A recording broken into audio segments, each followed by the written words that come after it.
Hola, buenas tardes. A nombre del Servicio de Endocrinología de la Clínica de Tiroides, les doy la bienvenida a esta nueva conferencia, webinar y salud del Centro Médico Docente de la Trinidad. En esta oportunidad me encuentro acompañada de la doctora Marisabel Agostini. Marisabel es conocida en su trabajo en patología tiroidea y especialmente en patología nodular tiroidea. Marisabel se desempeña como endocrinólogo en nuestro centro, también es adjunto docente del Servicio de Endocrinología del Hospital Universitario de Caracas, es miembro junior de la Asociación de Tiroides Americana y tiene múltiples trabajos publicados, algunos premiados en forma de póster en patología nodular tiroidea. Con ustedes, Marisabel Agostini. Buenas tardes. El día de hoy nosotros nos motivamos a traer una presentación de una de las patologías más frecuentes. Se dice que en orden de incidencia, después de la diabetes, que es una enfermedad crónica, el segundo motivo de consulta de la especialización de endocrino son las enfermedades nodulares tiroideas. En esta oportunidad yo les traje una forma rápida y organizada de hacer una estratificación de riesgo de esta patología, ayudado por uno de los elementos más fáciles o estudios complementarios más fáciles y económicos de utilizar, que es el ultrasonido tiroideo. Como todos sabemos, los nódulos son lesiones discretas dentro de la glándula tiroidea que son radiológicamente distintas del resto del parénquima tiroideo circundante. Es una patología sumamente frecuente y puede estar presente o no en un bocio o una glándula de tamaño normal. Se dice que del 50 al 60% de los nódulos son detectados en personas sanas. Mientras más edad tenemos, mayor probabilidad de tener enfermedad tiroidea nodular. Según las diferentes estadísticas, aproximadamente del 1 al 3% de la población en Japón tiene este diagnóstico y del 5 al 10% en Europa.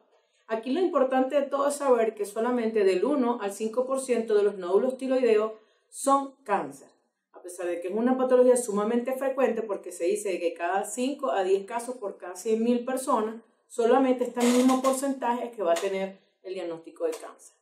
Aquí hay algo importante que está presentando en el tapete, que son los incidentalomas. Son lesiones que pueden ser encontradas en un 9.4 o un 27% en estudios complementarios regularmente realizados en el área del cuello, como los Doppler carotídeos, que es donde se encuentran mayor porcentaje, que es el 65%. Las tomografías y las resonancias van entre el 10 al 15%, y aquellos estudios que son más sofisticados, como el CDG, que pueden presentarse del 1 al 2%. Aquí lo importante de todo sería entender que solo la captación focal puede tener probabilidad de malignidad. Se dice que una captación focal en este tipo de estudio puede tener una probabilidad del 55% de malignidad. Como estábamos conversando, es una patología frecuente. Se dice que el 20-76% de la población lo puede tener. Es el mismo porcentaje que se puede encontrar en las autopsias y son más probables en adultos, en mujeres y en áreas geográficas con déficit de yodo.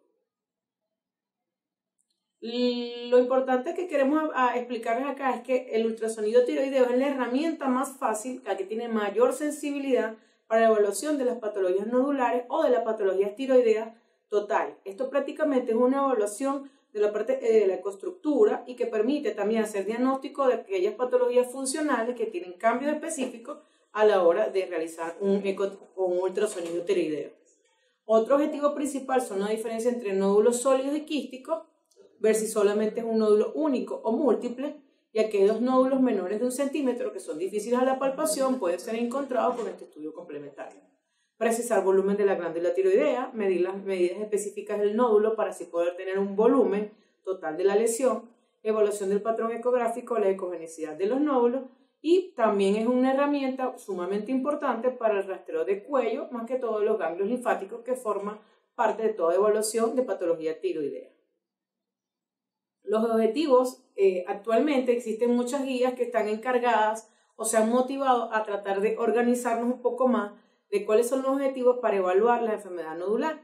La Asociación Europea recientemente publicó un material donde ellos crean guías para estandarizar la clasificación de riesgo de las patologías malignas tiroideas, que son los denominados EUTIRACs, proveer criterios específicos para selección de nódulos que van a punción de aguja fina y estandarizar el léxico descriptivo de los ultrasonidos y estructurar los reportes de una manera más práctica y para poder ser más universales al momento de hablar de ellos.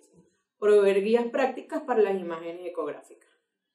En particular, ellos proponen especificar en el reporte cuál es el equipo utilizado, el tipo de sonda y si el paciente tiene factores que disminuyan o comprometan en la evaluación. Antecedentes familiares, incluir esta parte ahora en el informe, historial de irradiación de cuello y resultados de PAF anteriormente realizados. Con respecto a los resultados, reportar de una manera específica el volumen de la glándula, ecogenicidad y vascularidad, la característica de los nódulos, tamaño, los 3 diámetros para poder calcular volumen, márgenes y todas aquellas características que nos permitan clasificar la lesión. Entre las conclusiones, ellos recomiendan hacer una comparación entre el reporte anterior y el reporte actual y cuál sería, según lo que nosotros encontramos, las recomendaciones para el manejo de la patología. Ellos recomiendan hacer un mapeo de la lesión para que toda persona que revise el estudio pueda saber cuál lesión fue evaluada y en qué lugar anatómico se encuentra y así poder tener presente aquellos hallazgos que sean nuevos en la evaluación control. Luego que posteriormente ya uno organiza cómo va a reportar el ultrasonido, aquí lo importante es saber cuál es la probabilidad de riesgo según las características ecográficas que nosotros encontramos para ver la probabilidad de malignidad de estos hallazgos. De las características, la que tiene mayor probabilidad de malignidad es que las lesiones sean más altas que anchas. Posterior a eso viene la ausencia de halo, las microcalcificaciones, los bordes irregulares, la hipocogenicidad, estructuras sólidas y la vascularización periférica. Esto lo vamos a ir detallando poco a poco a posteriori. Luego que nosotros prácticamente sabemos qué es lo que tenemos que buscar, podemos diferenciar las lesiones entre lesiones benignas o de baja o muy baja sospecha para patología tiroidea. Están las lesiones como esta que son puramente quísticas. Son lesiones que tienen ausencia de halo o de engrosamiento de la pared y el componente es netamente quístico, que se van a ver ecográficamente como imágenes anecoicas. Estas son lesiones que también pueden tener una presencia de septos, cuales pierden relevancia solamente cuando el septo tenga una característica de estas anteriormente mencionadas que usted le tenga que prestar atención y cambie la lesión de categoría. Existen estas lesiones que son predominantemente quísticas, el 50% con la presencia de septos, que tienen una probabilidad de malignidad del 5.4%. Son prácticamente lesiones que no corre riesgo el paciente y siempre las puede hacer un seguimiento ecográfico anual sin tener que hacer más allá porque la probabilidad de la malignidad es muy baja. Están las lesiones espongiformes que tienen múltiples componentes microquísticos que comprenden más del 50% del volumen total de la lesión, que son estas imágenes que vemos acá. Otra característica que nosotros debemos prestar atención es la ecogenicidad de las lesiones. Aquellas imágenes hipersólidas, pero hiperecogénicas, que es la cantidad, o sea, la ecogenicidad la vamos a ver cuando las comparamos con el resto del tejido de la estructura de la glándula. Las lesiones hiperecogénicas, según la escala de grises del ultrasonido, son lesiones que se consideran de muy baja sospecha, como esta que vemos acá. Si comparamos esta imagen con respecto al resto del tejido, nos damos cuenta que son imágenes hiperecogénicas, cuales no debemos hacer nada más que un seguimiento. Están las imágenes que pueden ser sólidas, hipoecogénicas, con respecto al resto del tejido, según la escala de grises del ultrasonido. ¿Cuándo cambiamos las características de muy baja sospecha a sospecha intermedia? Cuando encontramos lesiones levemente hipoecoicas, como estas, cuando las comparamos con el resto del tejido de la glándula. Actualmente hay una nueva clasificación de las lesiones, puede ser levemente hipoecoica o fuertemente hipoecoica. Las levemente hipoecoicas actualmente quedan en sospecha intermedia. Son lesiones ovaladas, bien definidas, con un borde delimitado, pero que sube estructuras hipoecogénicas con respecto al resto.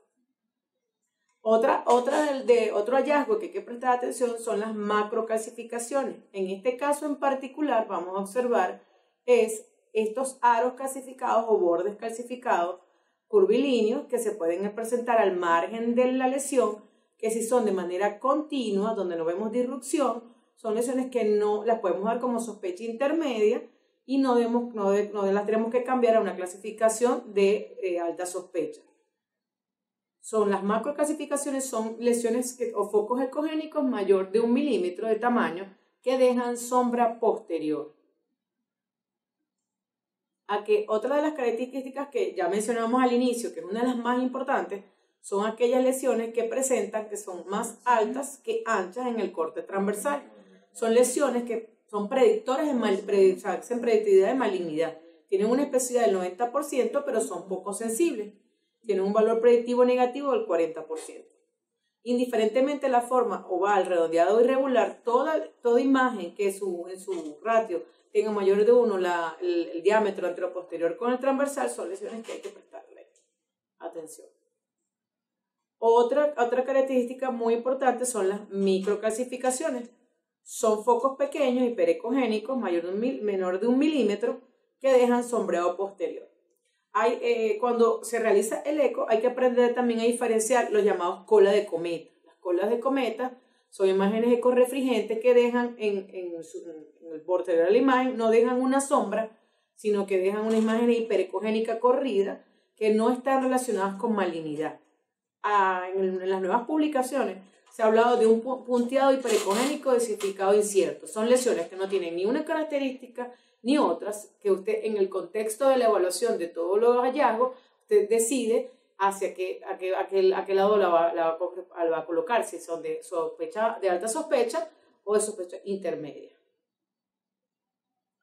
Existen las lesiones que son altas, como lo conversamos anteriormente, están las lesiones que son extremadamente hipoecóicas o hipoecogénicas, que son muy marcadas con respecto al tejido circundante, que tienen mayor predicción en la malignidad y son más sensibles. Se dice que del 80 al 85% de estas lesiones pueden estar relacionadas con patología, pero son poco específicas. La especificidad es muy baja. Y el otro problema que tienen los ultrasonidos es que los ultrasonidos dependen mucho del observador, lo que hace que baje su sensibilidad y especificidad cuando uno encuentra ciertas características. Los márgenes en la lesión, en las categorías de baja, siempre se especifica que son lesiones bien definidas, y aquí en lo particular vamos a conseguir unos bordes mal definidos que carecen de una demarcación clara del tejido que bordea la lesión.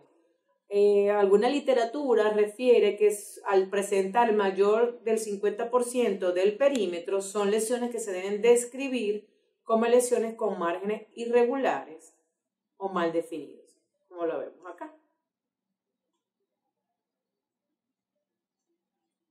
Estas lesiones que también se pueden considerar son cuando usted consigue una disrupción del borde calcificado en la lesión. Estas disrupciones con discontinuidad son lesiones que se clasifican de alto riesgo porque el margen anterior ha perdido la capacidad de tener la lesión delimitada. Este borde externo de halo grueso, que puede tener un borde externo posteriormente hipoecoico, pero que pierden la continuidad, son lesiones de alta sospecha. Una de las últimas características que debemos prestarle atención es cuando existe una extensión extratiroidea, como en este caso. Se trata de proponer las extensiones mínimamente invasiva o extensa. Es lo de mínimamente invasiva, o sea, de extensión extratiroidea o extensión, ha quedado más como un término teórico, simplemente al visualizar que hay una interrupción del margen capsular de la lesión, uno simplemente reporta como una extensión extratiroidea. Esto cambia a la lesión de categoría y se considera como un criterio de alta sospecha, sin tener que especificar qué es el porcentaje que vemos de extensión. Hay ciertos puntos en los hallazgos del ultrasonido que siempre han causado mucha preocupación. Los hallazgos del flujo Doppler o la utilización del flujo Doppler como herramienta para clasificar los nódulos sí ha costado que calen como por su sensibilidad y su especificidad. Existen tres tipos de hallazgos de ultrasonido para el flujo, que son la ausencia total del flujo intranodular y perinodular, el tipo 2, que es netamente periférico, y el tipo 3, que es intranodular. Cuando uno revisa los trabajos, solamente se reporta que un 30% de los flujos perinodulares, o sea, periféricos, son los que están relacionados, como en este caso, son los que están relacionados con signos de malignidad o cáncer diferenciado de tiroides. Para el resto de la histología, o sea, para los desdiferenciados, los hallazgos de Doppler no están muy específicos ni muy delimitados. Otro como estábamos mencionando anteriormente, solo la vascularización periférica es la que está relacionada con patologías malignas. Hay un hallazgo muy frecuente en el ultrasonido tiroideo, siempre perteneciendo a este grupo de las macrocalcificaciones, que son los focos ecogénicos mayores de 1 milímetro, que igualmente dejan sombra posterior, como lo mencionamos antes, que no están asociados consistentemente con malignidad, tanto que se dejan como características extra y no se clasifican dentro del grupo de baja, media o intermedia o baja sospecha para la malignidad. Usted puede encontrar tranquilamente macrocalcificaciones en los hallazgos ecográficos y eso no está relacionado consistentemente con la malignidad.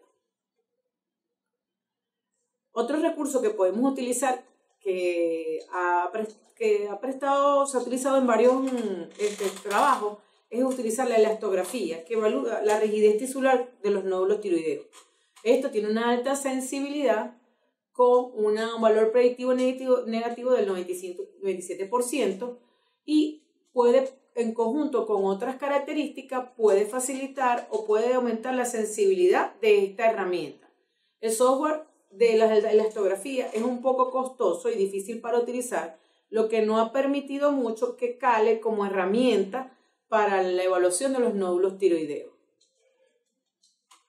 Posterior a que ya sabemos identificar las características, aquí hay un resumen de las últimas clasificaciones que se están utilizando para hacer los reportes y así orientarnos hacia el uso de la indicación de las punciones de aguja fina.